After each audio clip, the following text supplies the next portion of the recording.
കുറിച്ച് 10,000 ലക്ഷടിച്ചാലും എത്ര അനൗൺസ്മെന്റ് നടത്തിയാലും ലോകാവസാനം ഒരു വെളിപ്പാടുകളെ പ്രിയപ്പെട്ട ഉമ്മ എന്ന കാസറ്റിലൂടെ മലയാള കൈരളിയുടെ മനസ്സ് പിടിച്ചടക്കിയ പ്രഭാഷകനെന്ന് അനൗൺസ്മെന്റുകാരെന്തോ പച്ചക്കള്ളം പറഞ്ഞതുപോലെ 1000 വട്ടം ആവർത്തിച്ചു പറഞ്ഞാലും നിങ്ങളുടെ ഹൃദയത്തിൽ എന്നോട് സ്നേഹമുണ്ടാവില്ല.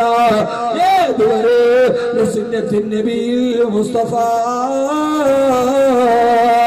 അള്ളാന്റെ റസൂലിന്റെ സുന്നത്തനുസരിച്ച് ജീവിക്കുന്നവര് ഞാനെന്ന് ചോദിക്കട്ടെ. നിലമ്പൂരടക്കമുള്ള ഈ മലപ്പുറം ജില്ലയോട് മലയോര മേഖലയായ നിലമ്പൂർ ഡോക്ടർ ഷാനവാസ് എന്ന് പറയുന്ന ഒരു 32 വയസ്സുകാരുണ്ടായിരുന്നല്ലോ. അദ്ദേഹം ഹൃദയസ്തംഭനം വന്ന് മരിച്ചുപോയപ്പോ സോഷ്യൽ മീഡിയയിൽ 10,000-കണക്കിന് ആളുകളാണ് ഡോക്ടർ ഷാനവാസിന് വേണ്ടി ദുആ ചെയ്തത്. എത്രയോ ആളുകളാണ് എനിക്ക് മെസ്സേജ് അയച്ചത്, ഡോക്ടർ ഷാനവാസിന് വേണ്ടി ദുആ ചെയ്യണേ. എന്താ ചെറുപ്പക്കാരാ, കാരണമെന്താ?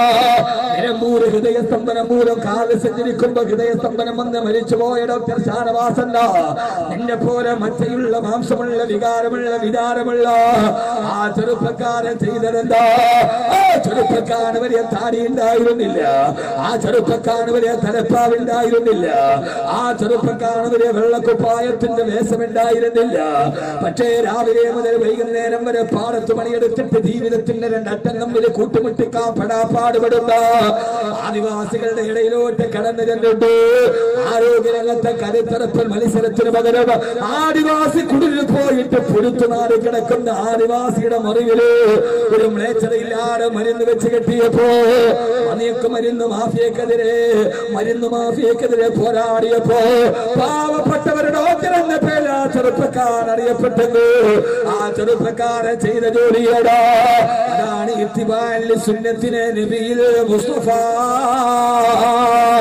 കടിയില്ല ചെറുപ്പക്കാരാ, അല്ലാഹുവിന്റെ റസൂൽ ജീവിതകാലത്ത് ചെയ്ത ജോലിയല്ലേ ഡോക്ടർ ഷാനവാസ് ചെയ്തത്? അല്ലാഹുവിന്റെ റസൂൽ ചെയ്ത ജോലിയേടാ. ഫക്കീറോ കി മൽജാ ലൈഫോ കി മവാ യതീമോ കി വാലി ഗുലാമോ കി മൗലാ ഖതാകാർ സേ दरगुजर करने वाला वो अपने बरायो में गमगाने वाला. അഗതികൾക്ക് ആരംഭമായി, നിരാലംബനാരംഭമായി, അനാഥയ്ക്കൊരു സനാഥനായി, യതീമീങ്ങൾക്ക് പിതാവായി, പാവപ്പെട്ടവന്റെ ദുഃഖമകറ്റുന്നവനായി ജീവിച്ച ലോകത്തിന്റെ മുത്ത് ആദർശത്തിന്റെ സത്തേ നബി മുഹമ്മദ് മുസ്തഫ സല്ലല്ലാഹു അലൈഹി വസല്ലം സുന്നത്തുണ്ടാവുക. ആ സുന്നത്ത് താടിയും തൊപ്പിയും